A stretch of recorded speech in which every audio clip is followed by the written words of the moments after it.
คอยคิดฮอดบรรยากาศเก่าๆคิดฮอดความเก่าความหลัง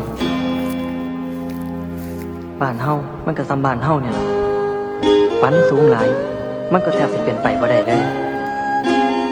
เป็นไทบ้านอยู่ง่ายกินง่ายบ่เดือดร้อนไผแบบนี้ล่ะ พุ่มมาโลจ้าบ้าง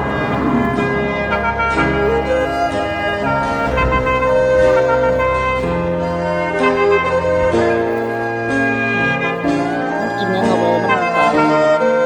นใบใหญ่เฮาสิง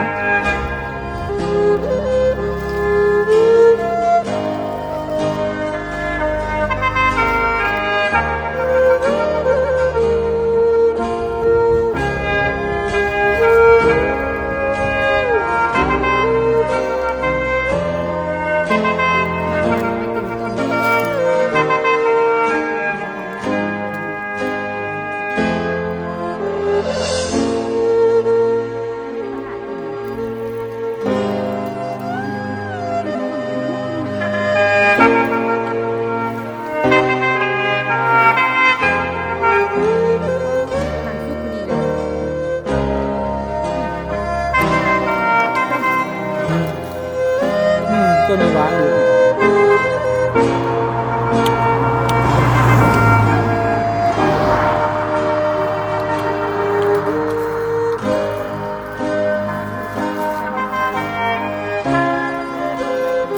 แม้อหย่างต่างๆมันสิเปลี่ยนไปหรือว่าอหย่างมันสิเกิดขึ้นก็ตามข่อยเข้าใจเจ้าอยู่ข่อยบ่โทษเจ้าดอกทุกคนมีสิทธิ์เลือกแนวดีๆให้กับชีวิตเจ้าของแต่ข่อยก็บ่เสียให้เจ้าข่อยยังหักเจ้าคือเก่าบ้านเฮายังคอยถาพวกเจ้าอยู่เด้อป่านี่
โดนลง